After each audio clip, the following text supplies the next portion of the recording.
Are you ready to stop riding the emotional elevator of life? Are you ready to learn how to elevate your emotions that keep you psychologically traumatized or in an addictive behavior? You are in the right place. Here is your host, Sandee Byrd, trauma, addiction, life, and spiritual coach of the Emotional Elevator Show. Welcome, everyone. Welcome to this Wednesday evening at 7 p.m. on the Inspired Choices Network. I, of course, am your host, Sandee Byrd of Emotional Elevator. So let's get started. Last couple of weeks, I've dove in. Here I am stumbling.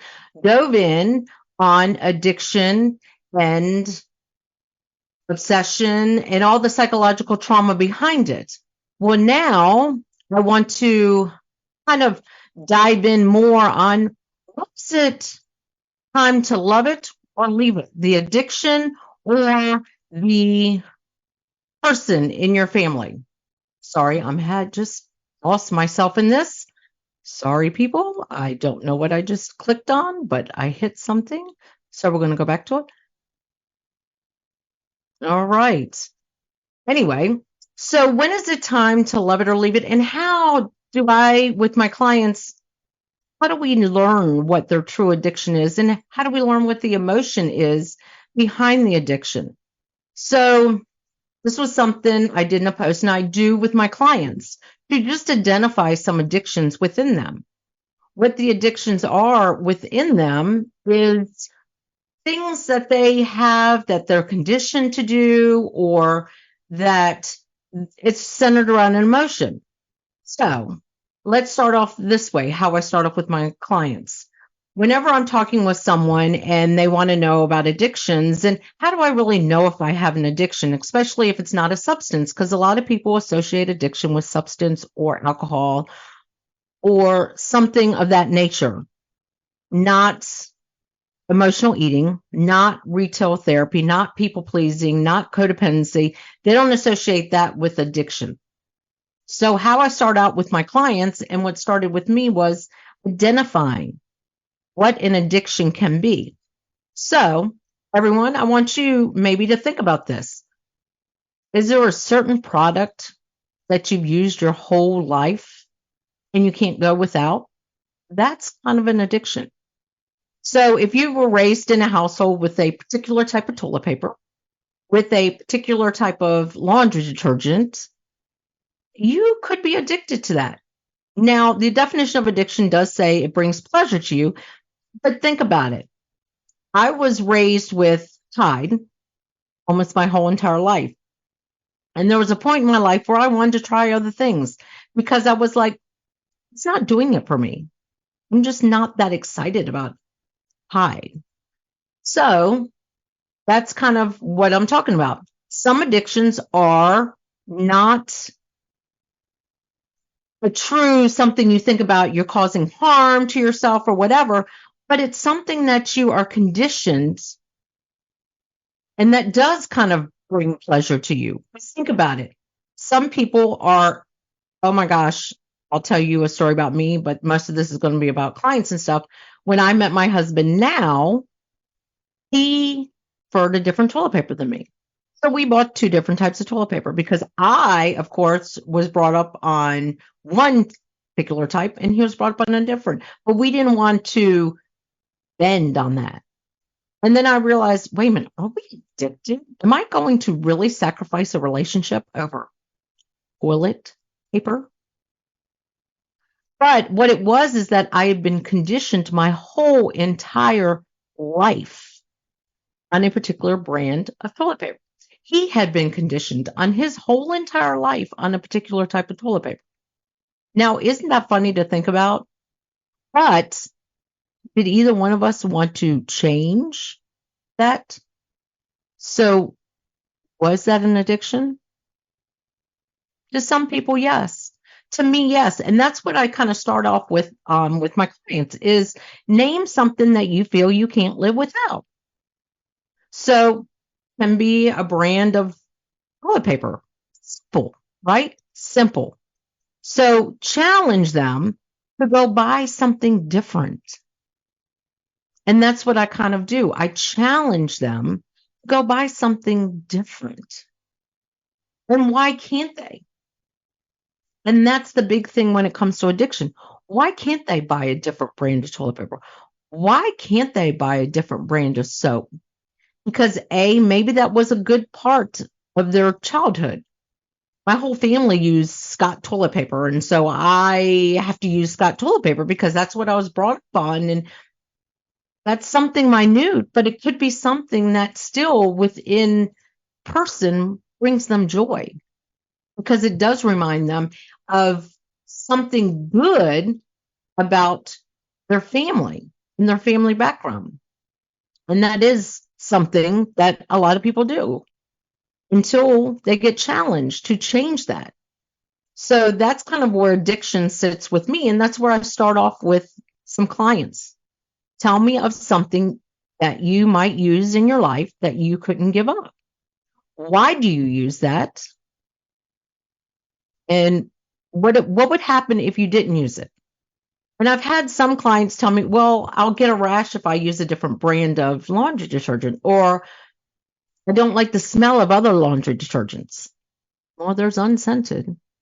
But it's that whole, well, when did you start using it? Well, that's what we used all along when I was a kid because we couldn't use anything else.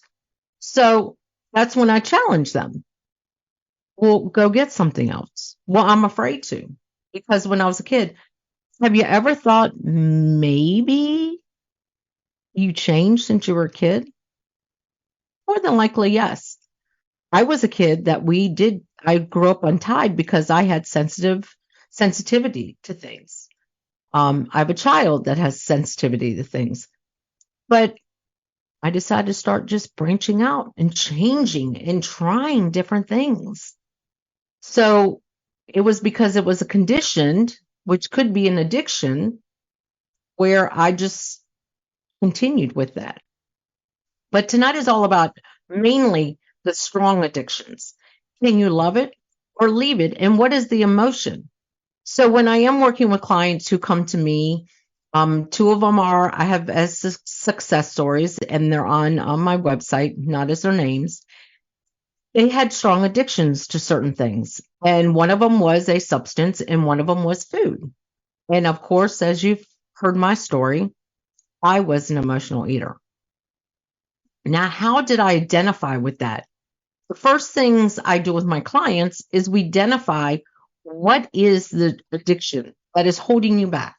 Well, of course, we know if it's substance, that can be holding you back in many ways.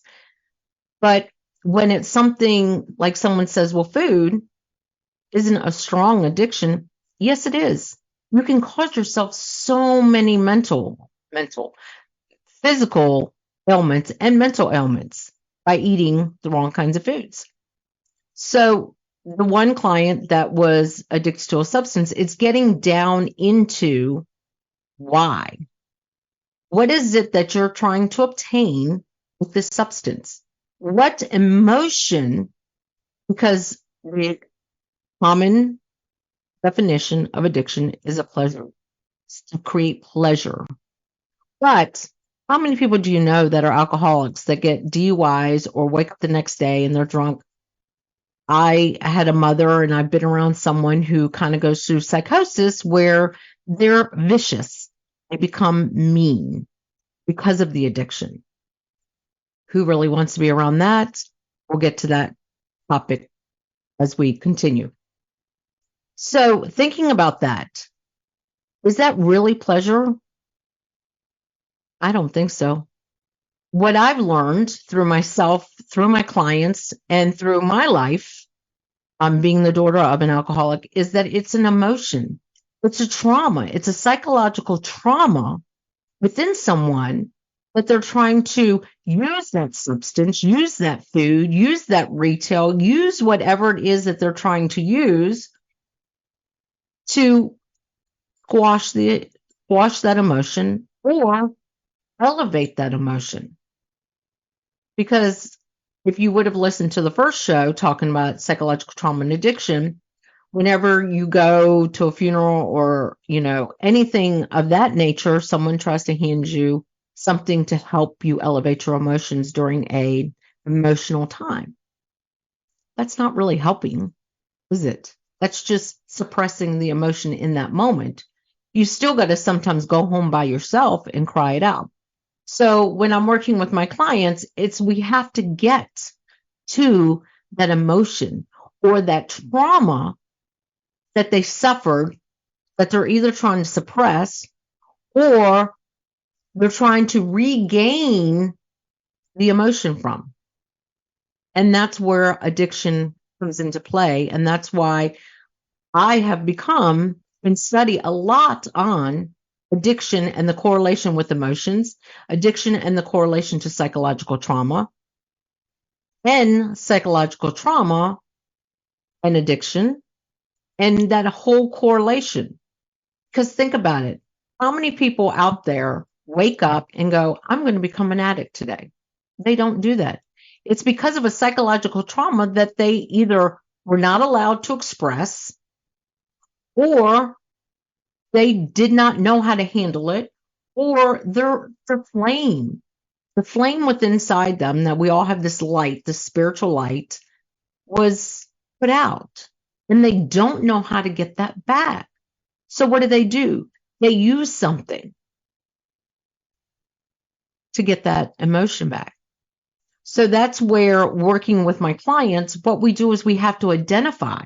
And sometimes what they think and the reason that they're addicted is not the real root cause. So I have clients who have gone through a lot of childhood trauma, from neglectful parents to abusive parents to themselves having alcoholic, abusive, addicted parents. And now they've become that. Now they vowed their whole life that they wouldn't, but there's an emotion that they're either trying to escape or they're trying to elevate to.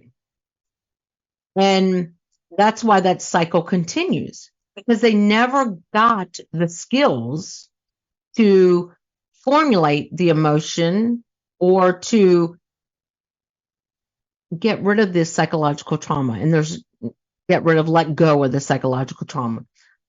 So I'll give you a case situation where I do have a client. They haven't had an addiction. They were always scared that someone was going to die around them. And they carried that. And they would rather die themselves than to witness somebody else die. So I took this person, we went on a retreat. And during that, I said, well, someone died in front of you? No, my dad was in the hospital. My mom's still alive. My sister, he's still alive. We're going through everything. First day, nothing came forward. Second day, we kind of did breath work. I do practice breath work and hypnosis and get people to relax enough for us to dive deep. So the next day, we did breath work and nothing seemed to come forward. And I sat there and I said, when did you witness death? So this person witnessed death when they were 6 or 7 or 8, but knew every single detail. That is a psychological trauma. And what do I mean by that? They remembered who they were with, that they were at an ice cream shop, what flavor ice cream they were eating, what they were wearing, what they were saying, and they witnessed a horrific accident in front of them. Back in those days, this was probably in the 70s, you could ride a motorcycle without a helmet. Well, they basically witnessed this motorcycle person get killed and decapitated in front of them.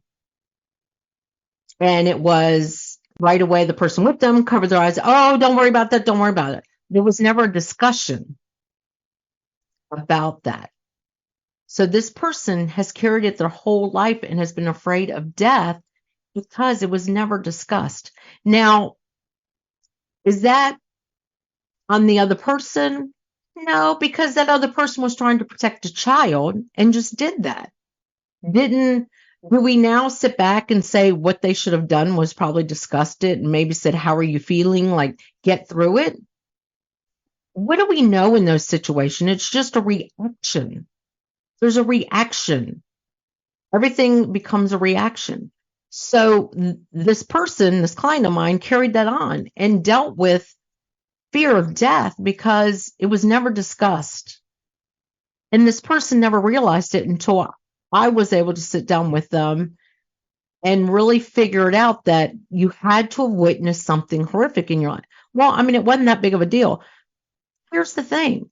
It was a big deal because they could remember where they were, who they were with, what they were wearing, what they were saying, the flavor of ice cream. They were in an ice cream shop, almost the street address of where this happened.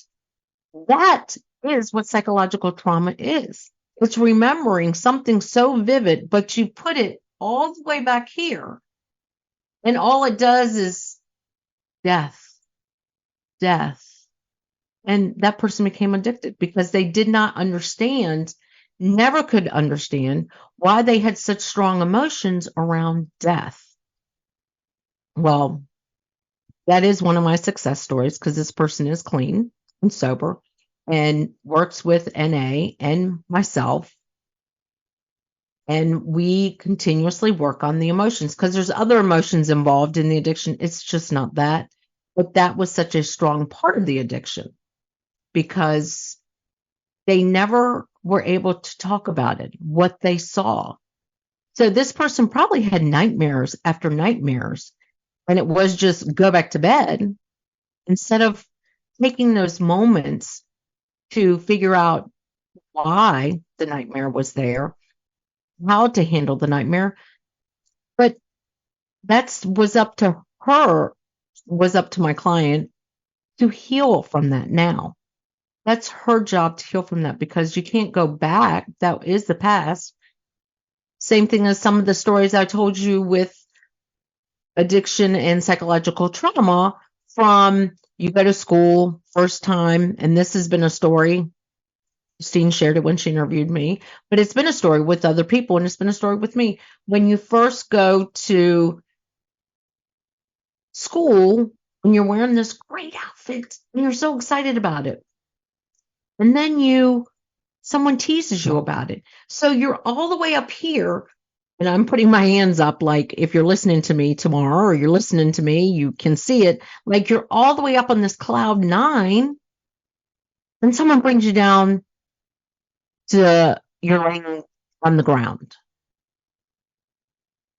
That's your developmental years of life. So you don't know how to handle to let that go, to say, you know what, that's not me, or they're just being mean to me, and it's okay. And somebody else can tell you, they were just being mean to me, mean to you, let it go. But until you know how to psychologically let that go within you, your mind's going to still turn on it and remind you of that. So, kind of running a little bit late on my first break, but we're going to go to a break. And when we come back, I'm going to continue on this topic, and then we're really going to get into what you know when to love it, believe it, the addiction, or a person. And thank you for joining me tonight. And like I've said, if you are out there and you come in this chat room, or if you're on another network, come to Inspired Choices Network and join the chat room, because if you have any questions, I'd love to answer them. But again, my name is Sandee Byrd, and you're listening to me on Emotional Elevator. Are you living a life of psychological trauma or suffering from an addiction? Are you ready to learn new techniques to elevate your emotions without sustaining or obtaining them from substances that are not good for your mind or body? Then continue to tune into Emotional Elevator with trauma, addiction, life, and spiritual coach, Sandee Byrd, where you will learn techniques to elevate your emotions that don't require a magic pill, food, or impulsive behavior. Listen to Emotional Elevator with Sandee Byrd, Wednesdays at 7 p.m. Eastern, 6 p.m. Central, 5 p.m. Mountain, 4 p.m. Pacific, on InspiredChoicesNetwork.com.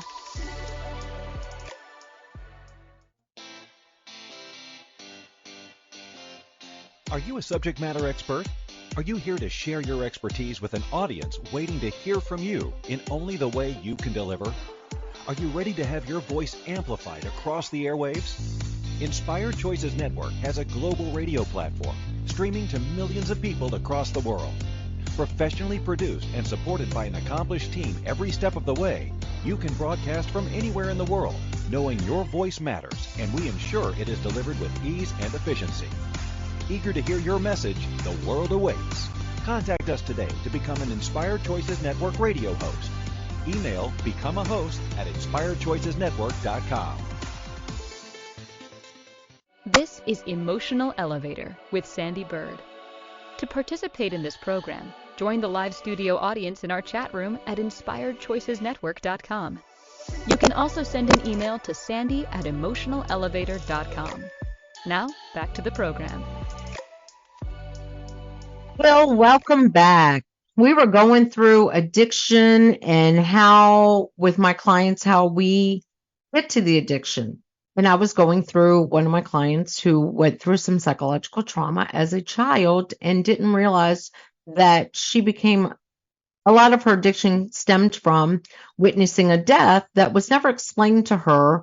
And during those formative years, she didn't know how to cope with it. She would have nightmares and it was just go back to bed instead of really talking about it. So she just continued to suppress it and suppress it and suppress it. And then this client as well, and I can say she because she's willing to let me talk about her, but she then went through an abusive relationship, and that created a lot of trauma within her to where she just started building up strong emotions of unworthiness, unvalue, and started self-sabotaging herself. And that's where the addiction started. But like I've said, she's been clean and sober. She is an NA, and we work together a lot on getting to those strong emotions or what is suppressed within her. And like I said, some of the tools I use are hypnosis and breathwork to get deep down into those emotions. Now, that is an addiction that we can recognize because it was a substance. She did have to go away and, take care of getting rehabbed and getting off the substance itself. So that is one that we recognize. Now, some of the other addictions are, of course, one that I've talked about, and one of my clients has also gotten great at handling the emotions that are centered around emotional eating, because that's exactly what it sounds, emotional eating. But it is an addiction. That's a food addiction. You're using food to make yourself feel better, or you're using food to suppress pain, sorrow, anger. And I can tell you recently, I've had a couple of things happen with me that right away, knowing that I've recognized, that's the word I was looking for, recognized my addiction, I am able to say, you know what? I don't need that.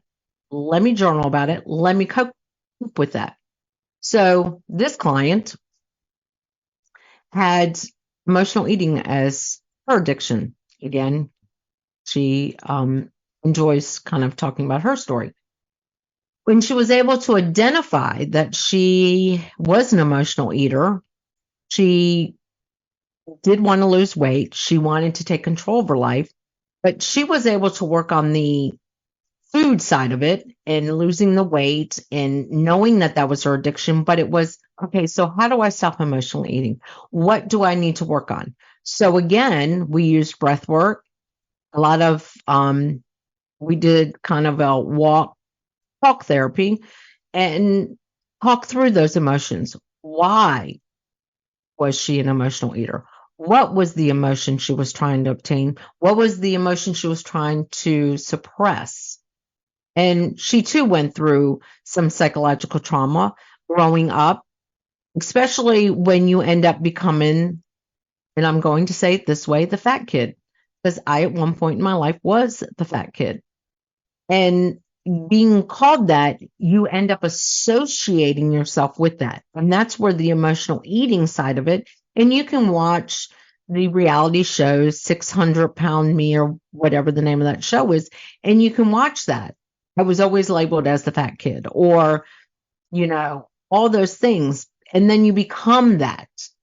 It's the true manifestation of life where I was called a fat kid, so I am a fat kid, so I'm going to be a fat kid. So what do? They emotionally eat because of it's like they've obtained that status. I'm going to continue to be that fat kid. So that's why emotional eating is an addiction. Retail therapy. I've worked with someone on that as well, where retail therapy was their addiction. And how do I work with a lot of these people is getting them to dive into their addiction. Not if it's a substance. I'm not going to tell them to go out and let's get 20 pills and let's take 20 pills. Not with an addiction. There is different ways to dive into this. But I want people to understand that there are different ways for different addictions. So retail therapy is to identify, why do you feel the need to spend? Why do you feel the need to give to? And most of the time they're giving to others, or they just can't go in a store and go, oh, because they're trying to prove their worth. It's what is it that you lack, but that addiction is giving you? So if you lack your sense of self-worth, retail therapy, how else are you going to feel worthy than to go start spending money, even if you spend money on other people? And that's sometimes where hoarding comes in, because it's a lack of self-confidence, and that item is going to give me the confidence. Also, when it comes to self-value, I need to prove I value myself by buying that item. So it's also getting to understand what is the emotional, what is the feeling, or what is the lack that they're feeling that they are wrong in this addiction. And that's where getting to know what is the addiction and starting out small, like I started having this conversation about, starting small with, is there a certain product in your house that you can't live without? Laundry detergent, a dish soap, a toilet paper, paper towels. And why can't you live without that? And identifying that, starting small with something small like that, and then diving in deeper. So what does food do for you when you're sad? What does food help you with when you're mad? Why is it when you want to celebrate, you want to go eat food? And it's identifying and finding other ways for them to go through those emotions. If you're angry, get some sand, dig in some sand. If you're sad, cry. What is wrong with crying in this world? I don't see it as a weakness. I see it as a strength. I have thought and been shamed that crying is a weakness, but I'll cry in front of people these days. I've cried on one of my shows now. It's not a weakness. It's compassion. So teaching my clients how to get into their emotions, how to work through their emotions, and they can reach out to me when they're having these emotions. And journaling around the emotions. That is the biggest one thing I can talk about on this show is journaling. When you're feeling something, when you want to get a drink, or if you want to eat something, pick up your journal. I'll send you a journal. Reach out to me, email me. I'll send you a journal, because I definitely am all about the journals. And journal around it. Why am I feeling this way? What could have happened in my life to where now I take food, anger? Could it have been something when I was a kid that my grandma or my mother gave me food when I was feeling sad? Or was it something whenever my mom, who was abusive and an alcoholic, when she did something and then the next day remembered it when she was in the good stages of her alcoholism. And then she took me out to buy me something to make me feel good. And that's now why I did that. And that's what I work deeply with my clients is using hypnosis and breathwork. You don't necessarily have to use all that, but I do that so we can dive deep. When did this start? And how can we change that? Inviting that child when this happened to back and getting into that emotions and getting into that and letting those emotions go and really feeling the emotions behind it. Because and I'm a strong believer with this, and that's why some people continue to go through rehab or continue to fight with their weights up and down in emotional eating and retail therapy. The reason is because nobody's helping them to identify the emotions that they're trying to suppress or the emotions that they're trying to obtain to elevate to. Because that's a big, big part of an addiction. You have to be able to regulate your own emotions without using anything. Talking to yourself. Don't know anything about shadow work? I can do shadow work with you. Diving into yourself, getting to know yourself and loving yourself. Wow. It's time for another break. So we're going to go to another break, and then I'm going to kind of dive into working with clients and also some of my journey with when is it time to let go of somebody who has an addiction. Thank you for joining me tonight on Inspired Choices Network. I, of course, am Sandee Byrd, your emotional elevator host. You can always find me Wednesday nights at 7 p.m., or you can replay me tomorrow. Inspired Choices Network. You can find me on YouTube, Facebook, Instagram, many platforms out there, or you can listen to me on Spotify, Apple, Amazon. So if you want to re-listen to this, or you tell somebody, hey, look, you really need to listen to this because she's making a point about this, please. Or like we said, reach out to me at Sandee@emotionalelevator.com because I'd love to hear from you. I'd love to answer any questions if you'd like to work with me.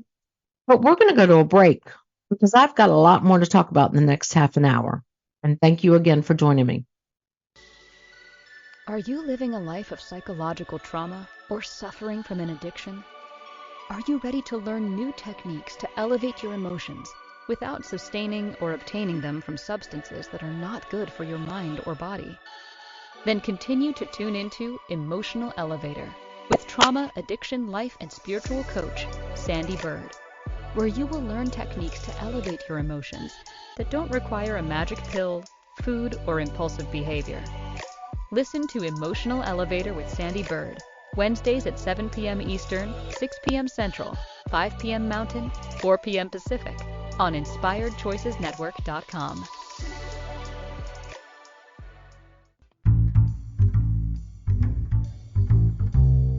How wonderful would it be to carry your favorite Inspired Choices Network host with you throughout your day? Well, now you can. Inspired Choices Network now has its very own mobile app. Our free app offers live streaming shows, along with thousands of podcasts and TV episodes. Our shows cover a wide variety of topics. Whether you're waking up with us, carrying us through the day, and taking us to bed with you, we're always here for you to enjoy. We're easy to find. Just search for Inspired Choices Network in the Apple App Store or Google Play Store. This is Emotional Elevator with Sandee Byrd. To participate in this program, join the live studio audience in our chat room at InspiredChoicesNetwork.com.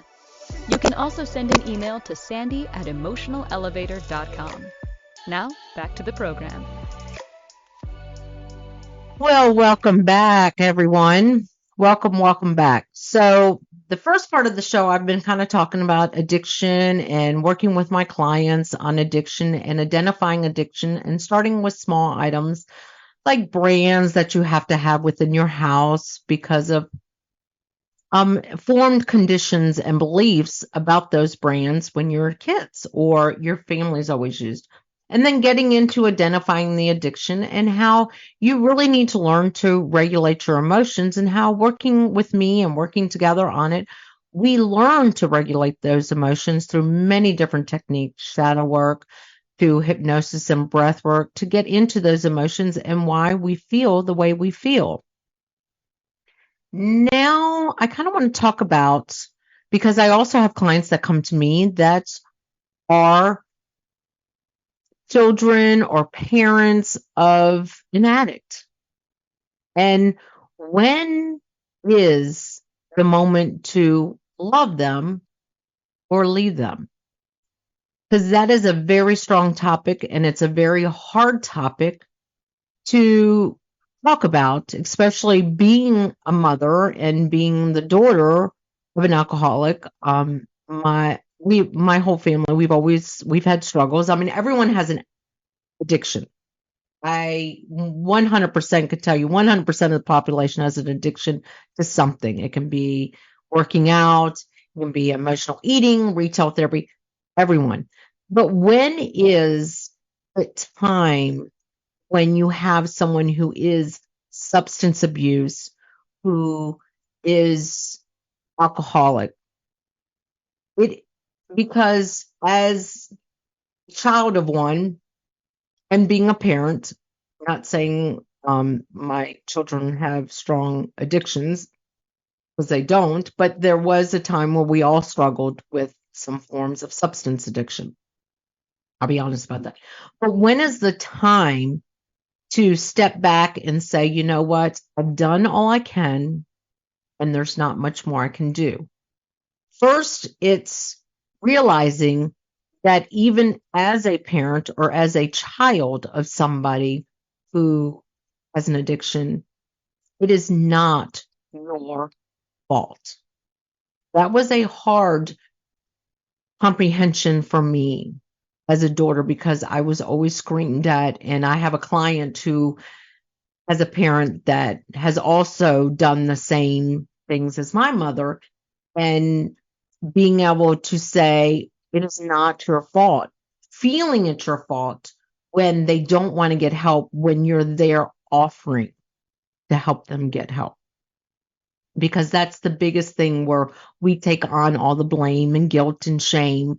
Because if we're telling our parent, our child, our significant other, our best friend, whoever it is, I'm here. Here's my hand, reaching out your hand to them and saying, I will walk with you side by side every step of the way. And they say, F you. You need to take that step away. And when I mean step away, and this is a very hard, and that's why clients who come to me, I will hold your hand. I will be the person that holds your hand to help you go get help and work with you. I'm helping you regulate your emotions and get over the blame, shame, guilt from it. Because when you are somebody who's willing to go in every time and say, I'm here to help, I'm here to help, that's called enabling. That was a strong word for me to learn, is you become an enabler. And all you become is codependent. And that's been a big topic. We talked a lot about it in one of my walk therapy groups this week. And I do many different techniques for talking with people and getting on topics. Was when you are an addict, or you were a child of an addict, or a parent of an addict, you become codependent, because you feel like you have got to raise them. If it's your parent, if it's your spouse, if it's your best friend, if it's your child, you feel like you've got to care for them. You've got to make sure. But what about you? You're becoming codependent on someone because you don't feel they can do for themselves. And that might be why they're staying in the addiction they are, because you're not able to help them regulate their emotions. And that is the big thing. When we can recognize our own addictions and our own our own addictions and our own psychological trauma, we learn to regulate. And I teach people how to regulate your own emotions. Now, if someone is an addict, and it's the same thing for them, if someone is an addict and they can't regulate their own emotions, you're not going to be able to regulate them for them. And trust me, it took years for me to say enough is enough. Because here's the challenges that I face with clients now is, yeah, I cut, my ties off with this person, mother, father, child, spouse, not like divorced or separated spouse, friend, whatever. I cut my ties, but Christmas is coming, so I'm going to buy them something. I'm going to go see them. You haven't cut them off. You're enabling still. Because they always know, and this is something I had to learn through my healing and through going through addiction therapy for me, because I found out I was a codependent to my mother, who was the alcoholic, was every time I'd cut off for 6 months and then I'd go again, those 6 months was erased. So if you say, I'm not going to speak to you for a month until you get help, and then the month goes by and you reach out, okay, well, how are you doing? Blah, blah, blah, blah, blah. You have a conversation and say, okay, well, I'm not going to speak to you again for another month. You're playing into it. You're enabling them. It's a very hard decision to make, but when you can say to the other person, that's where these healthy boundaries come into play. And you can talk to them as a coach. I didn't realize when I was going back into the picture with my mother, because she was dying of cancer, that I was using the coaching skills that I have now, that I've learned from going back to school and everything like that. I was using them with her then. I learned how to set those healthy boundaries. I learned how to use that to establish the rapport, to establish that non-blame, guilt, and shame with her. And to be able to say to my own mother, and I teach my clients to do this, is if there is a situation and they want help and they're willing to get it, then what you've got to do is you got to go in there and basically say, as of now, this is a clean slate. We are not going to revisit the past. We are only going to do day by day, just like as if they were in an NA or an AA. Take one day at a time, and that's what we're going to do in this relationship. But just like the addiction, you can't go back, and you've got to let it go. And that's when loving them, if you have someone in your life that has really hurt you because of an addiction, and they have gotten help, and they're showing you that they have gotten help, love them. But love yourself too, and let go of that past. Because that's what I was able to do at the end with my mother. And I'm so blessed. And I do teach my clients that have gone through similar situations that I have, because no two situations are exactly the same. And they might be going through the similar situation I did, is here's what you do. And if it goes backwards and you walk away, you know you've done everything you can. And that's what I'm trying to say is, when you are, and I have clients who are dealing with a family member that is an addiction. So I deal with people who do have addictions, because we all have addictions, as I've stated. And I deal with people who have a family member, spouse, best friend, whatever, who does have a strong addiction to a substance or addiction. Even a client of mine has a family member that has an addiction to retail therapy, and they've gone into debt. Well, you can't offer to give them any money, because then all you're doing is fueling what it is that they need to face. What you can offer to do is offer to help them.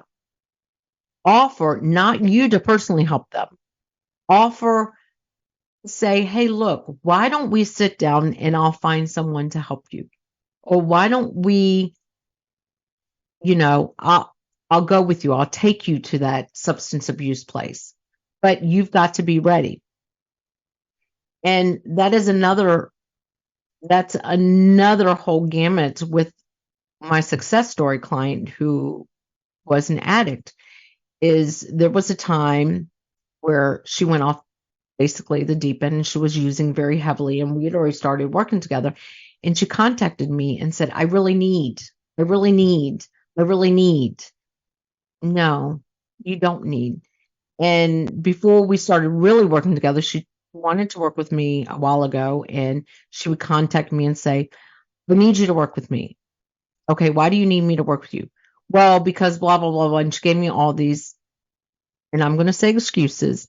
And I said, the point is, you don't want me to work with you. And that was such a big thing. I do. Why do you? Well, because I need help with this and I need help with that. When someone needs it, they're not as fully invested as I want to. I want to change. I want to learn how to change. And when you do have a family member or you do have someone close to you that is addicted and they continue to ask you to help them, when they say the word need, that's the addiction.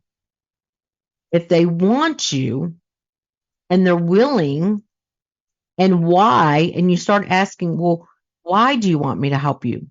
Because I can't continue to live my life like this. Continue to ask the questions, why? Why can't you live your life like this? Why don't you want to live your life like this? And I could continue on this whole subject, but we're going to go to our final break for the evening. And next week's show is how to elevate emotions during the holidays, because for some of us, this is a very hard time of the year. So we're going to go to our final break, and I can't believe this show is almost over. And you are, of course, are listening to me on Inspired Choices Network. You can listen to me every night. I mean, every night. Yes, you can listen to me every night if you want on many different networks, from YouTube to Apple to iTunes to Spotify. I've got to kind of scroll in my head. And of course, you can rewatch this on Inspired Choices Network or YouTube. But catch me every Wednesday at 7 p.m. because we're going to start talking about the holidays for the next couple of weeks and how to elevate your emotions. And some people don't like the holidays, but we're talking about addiction. And when is it time to love it or leave it, or love them or leave them? So we're going to go to our final break tonight. Thank you for joining me tonight. Are you living a life of psychological trauma or suffering from an addiction? Are you ready to learn new techniques to elevate your emotions without sustaining or obtaining them from substances that are not good for your mind or body? Then continue to tune into Emotional Elevator with trauma, addiction, life, and spiritual coach, Sandee Byrd, where you will learn techniques to elevate your emotions that don't require a magic pill, food, or impulsive behavior. Listen to Emotional Elevator with Sandee Byrd, Wednesdays at 7 p.m. Eastern, 6 p.m. Central, 5 p.m. Mountain, 4 p.m. Pacific, on InspiredChoicesNetwork.com. This is Emotional Elevator with Sandee Byrd. To participate in this program, join the live studio audience in our chat room at InspiredChoicesNetwork.com. You can also send an email to sandy@emotionalelevator.com. Now, back to the program. Oh, welcome back. We only have a short time here, but as I was just talking about, when do you love them or leave them when you have a special someone in your life that is an addict? You love them when they want to get help, and when they're not asking you to get the help for them, then they can start getting help to regulate their emotions. And when they're not using you to help them regulate their emotions with their addiction? And then when do you let them go? When do you leave them? When you've exhausted all that you can exhaust within yourself, and when you realize that you are using your emotions to try to elevate them and you enable them. So when people who have addictions are in your life and you choose to cut them off for a certain amount of time and they've done nothing to work on their addiction, but because like the holidays are coming up, so you feel like, oh, I've got to go see them and check on them. Why? What you're doing is just recycling the cycle with them. And yes, I get it. I've been there. I understand. And it's hard. But whenever, and it's when I was talking with everyone when we were trying to get my mom into an intervention, it was the whole thing of when she jumps off the cliff, are you going to jump off the cliff with her? And that really dawned on me because that's what we're told all growing up is, if your friend jumps off the bridge, are you going to jump with them?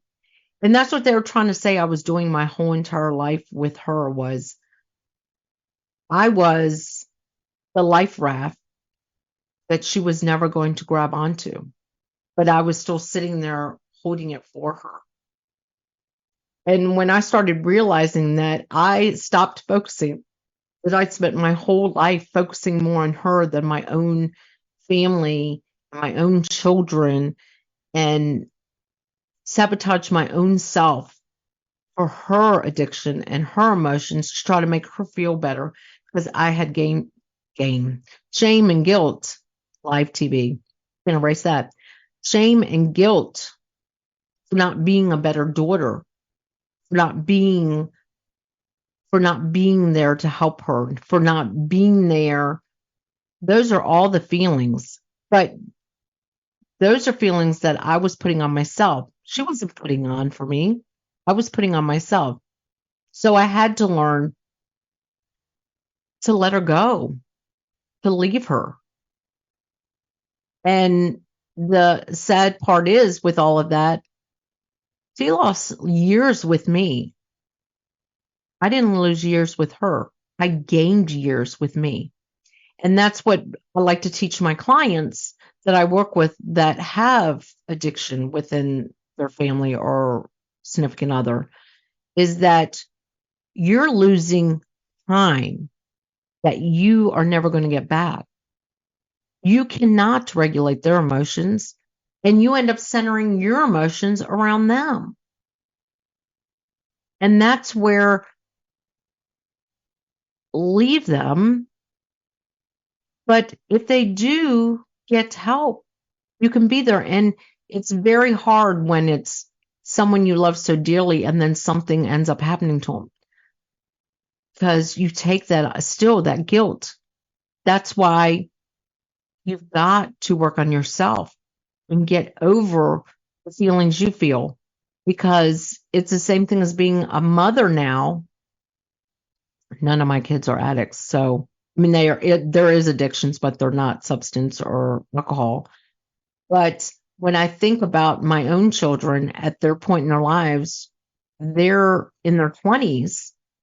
The trauma that they suffered from myself, their father, and my mother, and family, and friends, and all that they do, I can only show them feeling myself is great and wonderful, but it's up to them to heal themselves. And that's what I teach clients with addiction.